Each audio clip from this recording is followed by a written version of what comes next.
প্রিয় উচ্চ মাধ্যমিক শিক্ষার্থী বন্ধুরা, তোমরা যারা 2024 সালে উচ্চ মাধ্যমিক পরীক্ষা দিয়েছিলে এবং ইতিমধ্যে রেজাল্ট তোমরা হাতে পেয়ে গেছো, কিন্তু তোমরা এতদিন ধরে অপেক্ষায় ছিলে যে তোমাদের কলেজে অ্যাডমিশন অর্থাৎ ভর্তি প্রক্রিয়া কবে থেকে শুরু হবে। অবশেষে তোমাদের নোটিশ প্রকাশিত করে জানিয়ে দেওয়া হয়েছে এই জুন মাসের চলতি সপ্তাহে তোমাদের ভর্তি প্রক্রিয়া শুরু হতে চলেছে। অর্থাৎ জুন মাসের 3rd উইকে তোমাদের ভর্তি প্রক্রিয়া শুরু হবে।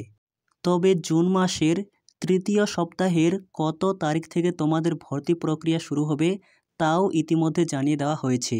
এছাড়াও কোন কোন কলেজগুলি এই ওয়েস্ট বেঙ্গল সেন্ট্রালাইজ অ্যাডমিশন পোর্টালের অধীনে রয়েছে তাও তোমাদের আজকে জানিয়ে দেওয়া হবে। কলেজে ভর্তি সংক্রান্ত এর পরবর্তী নোটিশের সম্পূর্ণ তথ্য পেতে এই চ্যানেলটিকে সাবস্ক্রাইব করে রাখতে একেবারেই ভুলো না।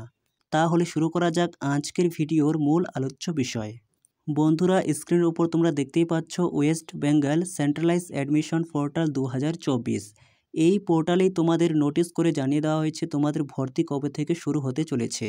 প্রথমেই তোমাদের নোটিশে বলা হয়েছে স্টার্ট ডেট অফ অ্যাপ্লিকেশন, অর্থাৎ তোমরা কত তারিখ থেকে অ্যাপ্লিকেশন করতে পারবে। 22 জুন 2024। জুন মাসের 22 তারিখ থেকেই তোমরা কলেজে ভর্তি হওয়ার জন্য অ্যাপ্লিকেশন অর্থাৎ ভর্তির জন্য আবেদন করতে পারবে। এই 22 তারিখ থেকে তোমাদের ভর্তি শুরু হতে চলেছে। লাস্ট ডেট অফ অ্যাপ্লিকেশন, এখনও পর্যন্ত অ্যাপ্লিকেশনের লাস্ট ডেট বলা হয়নি। পাবলিকেশন অফ মেরিট লিস্ট কবে বেরোবে তার ডেট এখনও পর্যন্ত বলা হয়নি। স্টার্ট ডেট অফ অ্যাডমিশন, তোমরা কলেজে কত তারিখ থেকে ভর্তি হতে পারবে তা বলা হয়নি। লাস্ট ডেট অফ অ্যাডমিশন এটাও বলা হয়নি। অর্থাৎ এই কয়েকদিনের মধ্যেই তোমাদের এই ডেটগুলি জানিয়ে দেওয়া হবে। তবে তোমাদের স্পষ্ট বলে দেওয়া হয়েছে যে তোমরা 22 তারিখ থেকে অর্থাৎ জুন মাসের 22 তারিখ থেকে তোমরা তোমাদের কলেজে ভর্তির জন্য অ্যাপ্লিকেশন করতে পারবে।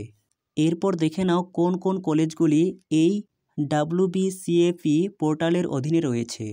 প্রথমে রয়েছে Bankura university, 2 Bardhaman university, 3 Kolkata university, 4 Cooch Behar Panchanan Barma university, 5 diamond harbour women's university, 6 Gour Banga university.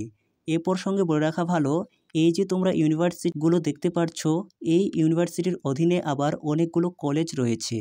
7 Kalyani university, 8 Kazi Nazrul university, 9 Murshidabad university, 10 north Bengal university, 11 Rabindra Bharati university, 12 Raiganj university, 13 Sidho Kanhu Birsa university, 14 the Sanskrit college and university, 15 Vidyasagar university, 16 west Bengal state university.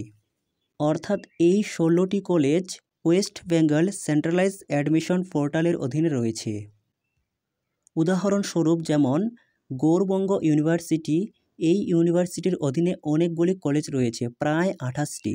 উত্তর দিনাজপুর এবং দক্ষিণ দিনাজপুর মালদা সহ প্রায় 28টি কলেজ রয়েছে। তুমি যদি এই গৌরবঙ্গ ইউনিভার্সিটিতে অ্যাপ্লিকেশন করো তাহলে গৌরবঙ্গ ইউনিভার্সিটির অধীনে যতগুলি কলেজ রয়েছে তুমি সেই কলেজে অ্যাডমিশনের জন্য অ্যাপ্লিকেশন করতে পারবে। এইভাবে প্রত্যেকটি ইউনিভার্সিটির অধীনে আবার একাধিক অ্যাফিলিয়েট কলেজ রয়েছে। ভিডিওটি ভালো লেগে থাকলে অবশ্যই একটি লাইক করো, আর এর পরবর্তী কোনো কলেজে অ্যাডমিশন সংক্রান্ত নোটিশ প্রকাশিত হলে তোমাদের তৎক্ষণাৎ জানিয়ে দেওয়া হবে।